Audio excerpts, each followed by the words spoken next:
So dear students, कल हमने एक फ्रेमवर्क दिखा था about the that is the LSNI framework of the local, state, national and the international. तो वो एक जनरल फ्रेमवर्क था that can be applied to the various questions. आज जो हम देखेंगे it is related to the geography, ठीक है। और ज्योग्राफी में भी कहाँ पे, तो लोकेशन बेस्ड इंडस्ट्रीज पे जो क्वेश्चंस आते हैं वहाँ पे, तो उन क्वेश्चंस के लिए जो फ्रेमवर्क है वो देखेंगे, ठीक है। सो ये आपको पॉइंट है in syllabus, that is the factors responsible for the location of the primary, secondary, tertiary industries in various parts of the world including India. और यहाँ से बहुत बार आपको क्वेश्चंस आ चुके हैं, ओके, फ्रीक्वेंटली, लाइक कि हर साल एक क्वेश्चन या फिर अल्टरनेट ईयर्स पे तो क्वेश्चन आता ही आता है। Like agro food processing industries हो या फिर आयरन एंड स्टील इंडस्ट्रीज हो, तो इनके लोकेशन के फैक्टर्स के बारे में क्वेश्चंस आते हैं। यहाँ पे आप कुछ देख सकते हो, there are few demo questions given. Like यहाँ पे पहला क्वेश्चन था about why did the green revolution in India virtually bypass the eastern region despite the fertile soil and the good availability of the water. देखिए ये previous year question है और इन्होंने बताया कि ग्रीन रिवॉल्यूशन जो था ये ईस्टर्न रीजन में हो ही नहीं पाया। ईस्टर्न रीजन मतलब कि उड़ीसा है, then the Bihar, then West Bengal, ये वाला जो रीजन है ना, यहाँ पे ग्रीन रिवॉल्यूशन जिस तरीके से हमें या बंगाल यहाँ पे दिखता है, पंजाब, हरियाणा, वेस्टर्न यूपी में, तो इस तरीके से हमें इस रीजन में नहीं दिखता ईस्टर्न इंडिया में, डिस्पाइट कि यहाँ पे फर्टाइल सॉइल भी है और गुड अवेलेबिलिटी ऑफ वाटर भी है। तो इसके रीज़न क्या है, तो इसके रीज़न ये है कि जो बाकी के फैक्टर्स थे जोग्राफिकल लोकेशन के, वो यहाँ पे मिसिंग थे। तो वो जो फ्रेमवर्क मैं आज बताने वाला हूँ, that framework can be applied here.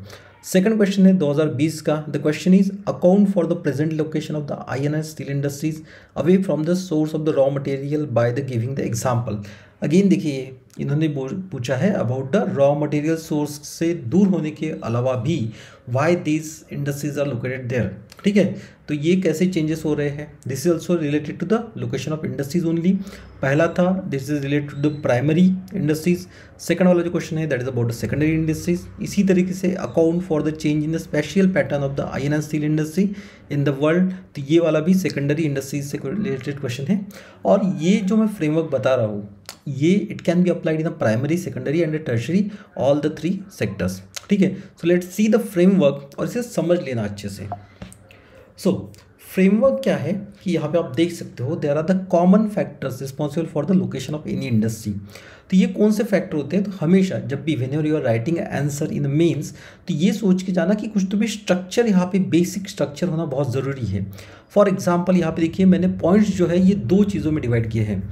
First the geographical factors, another non geographical factors. तो यहाँ पे क्या है कि पहले ही इसमें अगर मुझे क्वेश्चन आता है related to the common factors responsible, तो इन दैट केस मैं फैक्टर्स को दो चीज़ों में डिवाइड करूँगा। One will be the geographical, another will be the non geographical.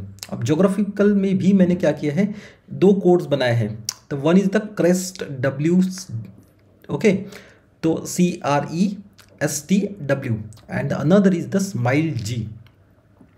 तो जोग्राफिकल फैक्टर्स के लिए है crest W and non geographical के लिए जो है स्माइल G। अब क्रेस्ट डब्ल्यू में C is for the climate. अगर कोई भी इंडस्ट्री सेट करनी है तो climate is the most important. Like for example अगर हम देखते हैं कि जो टी प्लांटेशंस हैं तो ये हमें दार्जिलिंग में ही दिखते हैं। Why, there is a particular type of climate, okay. Second is the raw material. तो रॉ मटेरियल हमें आयरन एंड स्टील इंडस्ट्री जो है ये जो दिखती है, ये दिखती है हमें इन द ईस्टर्न इंडिया। कहाँ पे, बिहार है, देन द ये है लाइक वेस्ट बंगाल है, झारखंड है। तो क्यों, because raw material iron ore is available. Then energy availability, okay. अगर एनर्जी नहीं होगी तो कोई भी प्रोसेस हम कर नहीं सकते हैं। फॉर एग्जांपल अगर इलेक्ट्रिसिटी नहीं है तो कोई भी पावर प्लांट नहीं चल सकता है, ओके। पावर प्लांट नहीं होगा या फिर कोई बाकी इंडस्ट्रीज भी नहीं होगी, दैट्स एनर्जी अवेलेबिलिटी। जहाँ कहाँ पे भी पावर प्लांट्स है तो वहाँ पे बाकी इंडस्ट्रीज भी डेवलप होंगी। इसके बाद में soil and topography, this is the most important part. Like कि जो ग्रीन रिवॉल्यूशन हमें दिखा है why it was only in Punjab, Haryana और जो वेस्टर्न यूपी है, बिकॉज सॉइल वैसा था। साइट और द टोपोग्राफी इज इंपॉर्टेंट, किस लिए, अगर टोपोग्राफी सही नहीं है, if it is not a plain, तो वहाँ पे इंडस्ट्रीज़ नहीं हो सकती है। लाइक ये ऑटोमोबाइल इंडस्ट्रीज़ है तो चेन्नई में हमें दिखती है, ओके, चेन्नई, तमिलनाडु, ये वाला जो रीजन है। Why, because the plain topography. Then terrain and the transport, okay. Terrain should be कि वहाँ पे प्लेन चाहिए एटलीस्ट, ओके, कि कोई भी अगर ट्रांसपोर्टेशन डेवलप करना है तो। देन वाटर सप्लाई, ठीक है। लाइक ये टेक्सटाइल इंडस्ट्रीज़ है, टेक्सटाइल इंडस्ट्रीज़ में हमें वाटर का ज़रूरत बहुत ज़्यादा रहता है for the cleaning purpose and all. इसी वजह से हमें टेक्सटाइल इंडस्ट्रीज़ वहाँ दिखती है जहाँ पे कहीं पे रिवर्स है, okay.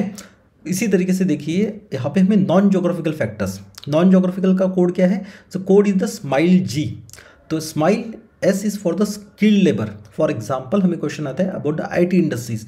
So why IT industries are located in the particular location, like कि इन दिस पुणे, बेंगलोर या फिर Noida, Gurgaon, because skilled labour. Skilled labour कहाँ पे आ रहा है आईटी इंडस्ट्रीज में?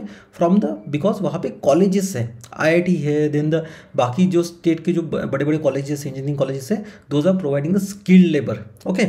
इसके बाद में मार्केट एक्सेस। ओके। तो मार्केट एक्सेस भी बहुत इंपॉर्टेंट है। अगर मार्केट नहीं होगा तो where you will sell that. इसी वजह से जो एफएमसीजी इंडस्ट्रीज होती है ये यूजुअली जो भी सिटी है, सिटी के आसपास रहेगा। आप देखो लो दिल्ली या फिर मुंबई के आसपास आपको बहुत सारी इंडस्ट्री दिखेगी। Why? Because of the market access. इसके बाद में investment and the capital. Without investment, without capital industries grow करना इम्पॉसिबल है।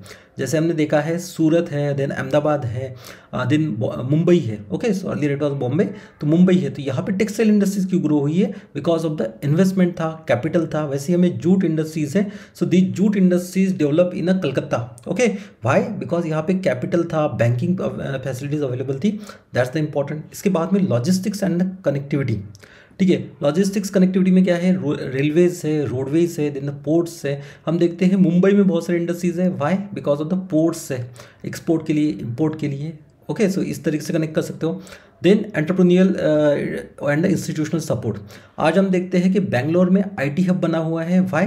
बिकॉज ऑफ द कि यहाँ पे फंडिंग, जो फंड रेजिंग वगैरह ये सारी चीज़ें होती है, ये बहुत आसानी से पॉसिबल है। इसी तरीके से इंस्टीट्यूशनल सपोर्ट भी बहुत ज़रूरी है। For example government support. Hyderabad में हमें दिखा है कि साइबर इंडस्ट्रीज जो है, आईटी इंडस्ट्रीज ग्रो हुई। Why? With the help of the government facilities only.